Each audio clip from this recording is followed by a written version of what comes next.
Thank you very much, Mr. Chairman.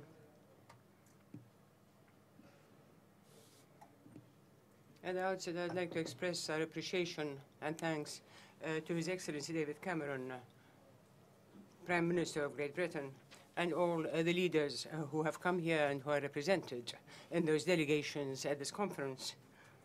As I would like to thank His Excellency Ban Ki-moon and the Secretary General of the United Nations, as well as the Secretary General of the African Union and the Secretaries General of international and regional organizations. Ladies and gentlemen, honorable guests, it gives me great pleasure on this occasion, i.e. the convening of this conference in London on Somalia. We would like to express our deep appreciation and thanks to the United Kingdom, its people, for hosting this conference, which is being held in the British capital. And the aim is to find a permanent and comprehensive solution to this tenacious problem of Somalia. Yes, we are going to look at all the aspects of the Somali problem. And at the same time, we would like to say, in front of all of you, ladies and gentlemen, who represent all countries in the world and international and regional organizations, all of you who have exerted every effort, every sincere effort, so that you could put an end to the suffering of the Somali people. We would like to say to all of them that we indeed appreciate this wonderful effort that you have exerted, this care, this humanitarian feeling, which has been so manifest in your people, intergovernmental organizations, and non-governmental, as far as the Somali question is concerned. Mr. Chairman, now that I have expressed our appreciation and thanks to everybody who gave so much to the Somali people, who sympathized with our people during the years of collapse, or shed tears, whether from his eyes or his heart, and wanted to have a solution for the Somali problem, or sent his young in order to help the Somali people. We would like to reassure you all of you who have sympathized with us, that we have come here to thank you first, and then to tell you that, yes, indeed, there is some hope that the results from this conference are going to be and play a big role in giving us this hope in our country. The Somali people are looking at you all at this conference, having suffered for so many long years. We hope that there will be recommendations and resolutions which will lead us to optimism so that we can contain this problem and will have the modalities to find a solution to this problem. Ladies and gentlemen, the people of Somalia, together with the transitional federal government, its regional organizations and its branches, all of them look to the restoration of peace and security, irrespective of the modalities that we might have.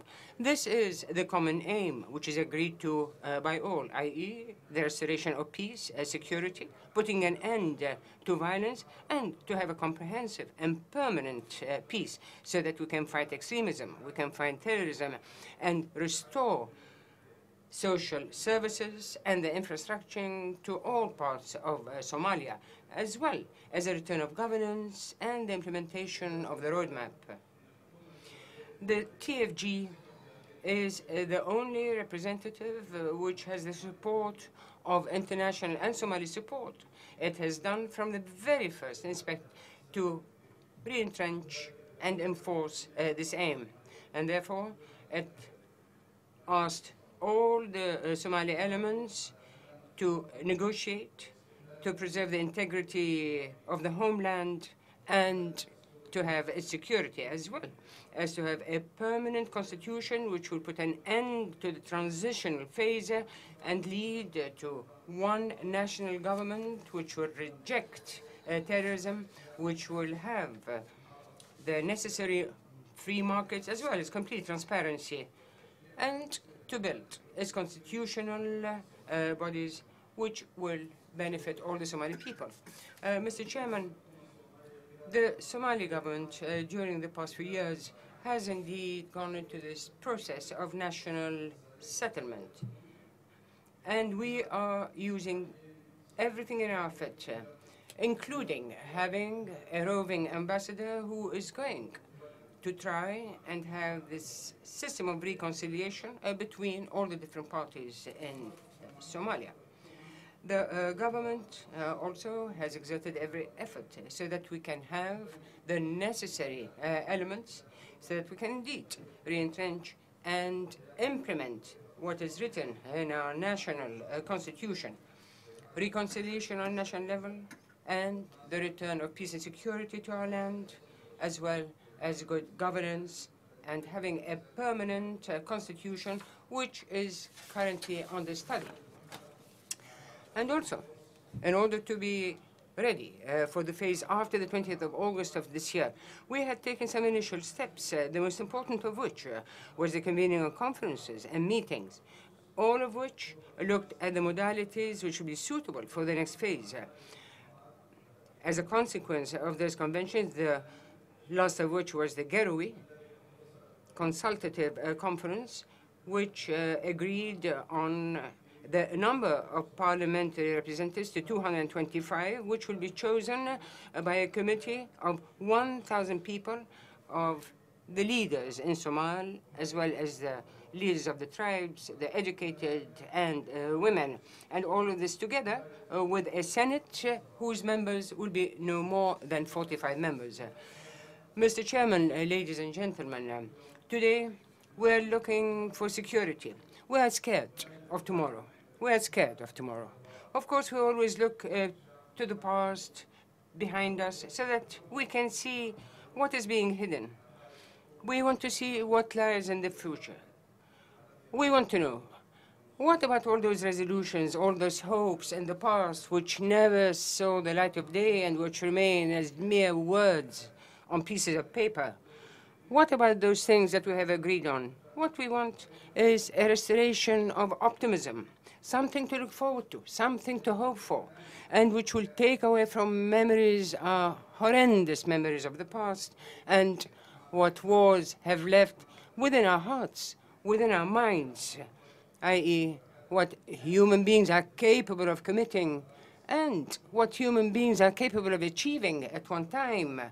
All of this has to be taken into careful consideration, and especially when we know the chaos and the terror which have led to the death of thousands and thousands of Somalis. Yes, there was a complete destruction of all that is dear. All those questionings, all these feelings of sorrow, then nothing is going to be of any use if we are not going to find a solution. Before this disease becomes endemic, before it becomes terminal and affects every single vein within the body of the international community, we have to look at the 5 axes, which I'm going to discuss here. First of all, we want to look at the political axis. First, there must be a continuation and international support for the TFG so that it can indeed appoint a permanent authority which will take the place of the transitional authority now. First of all, we have to put to an end all the disagreements within Somalia so that we can go back to agreement, to reconciliation, so that we can have stability and peace and the unity of our lands. All of this means that we must implement the resolutions which have been agreed to. Of course, the leadership and the representation of the leadership here in Somalia at this conference is a very apt opportunity to find a solution which will be agreed to by all the different parties. We do indeed hope that we are going to have restore peace and security. Fourth, the Somali people and its expectations from this London conference is to have new ideas, new modalities, which will be in keeping with all that is good for the Somali people, which wants to see peace and security, and which shall not be out of step with all our religious and political beliefs. Also, we have to rebuild those bridges of love and affection between the people, the Somali people. There must be a process of national reconciliation so that we can go back to the question of harmony between all our people and put an end to violence and death. Sixth, we have to give a push forward to establishing the local councils. And seven, we have to implement and develop the roadmap as well as to strengthen our national institutions. The second axis is the security, and I believe this is one of the most important, so that we can indeed restore peace and security, and it's represented in the following points. First, we have to reinforce our security forces. We have to give them the necessary equipment and give them the training, whether that be inside or outside the country, so that it can indeed fulfill its responsibilities. Second, we must have a judicial and a legal framework which knows what the law is about, which is capable of enforcing peace and justice in the world, in our country. Third, the invitation by the Security Council to remove the embargo now imposed on Saddam, the embargo of arms. You know what we are suffering from international terrorism, which is represented by Al-Shabaab.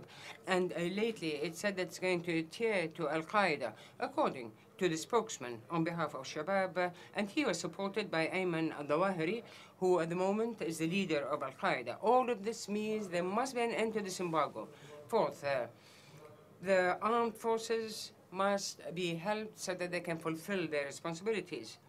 All of this means that we have to import arms, or we have to prepare our people. We believe that there is a great danger, and the aim is to undermine peace and security, whether that be in our country or on the international level. As you know, there is a saying that one match is capable of ruining a whole forest.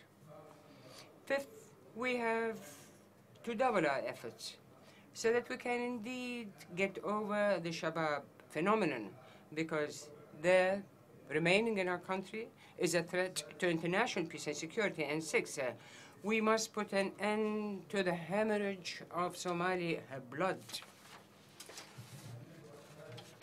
The third axis is an effort to recover from the destruction of war. There should be more international efforts according to a full study so that we can build the new Somalia. And we have to look into the following. First, we have to improve the security situation so that it can go back to normalcy. Second, we must give more services. Third, we have to rebuild the infrastructure. And fourth, to rebuild our agriculture and benefit from our fisheries. And five, education and health. The fourth axis is the humanitarian one. Because of the deteriorating situation as a result of the war from the terrorists, as well as a result of drought and famine, which we have suffered from in the past years, the situation, the humanitarian situation in Somalia is very bad. But the humanitarian aid which has been given by the international community, as well as the rain season previously, has played a primordial role in lessening the suffering. But our people are still suffering and will suffer for many years. Of course, famine is still with us today, because everybody who has suffered from this famine is still in camps, is still depending on the food gifts that are coming from all over the world, and all the efforts that are being exerted by the Somali government have not been enough so that those people can go back to their areas. So we have to increase this humanitarian aid, and we would plead again with the international community that it should give more humanitarian help until we get rid of this nightmare and until those people go back to their countries. And here we would like to express our great gratitude to all the efforts that have been exerted, but we have to specially mention the names of some leaders, of some governments who have come and visited our camps. We saw them weep because of the suffering that they saw with their own eyes, amongst whom His Excellency Ismail Omar Gela, the President of Djibouti, His Excellency Bori Museveni, the President of Uganda, and also the Prime Minister Erdogan, the Prime Minister of Turkey,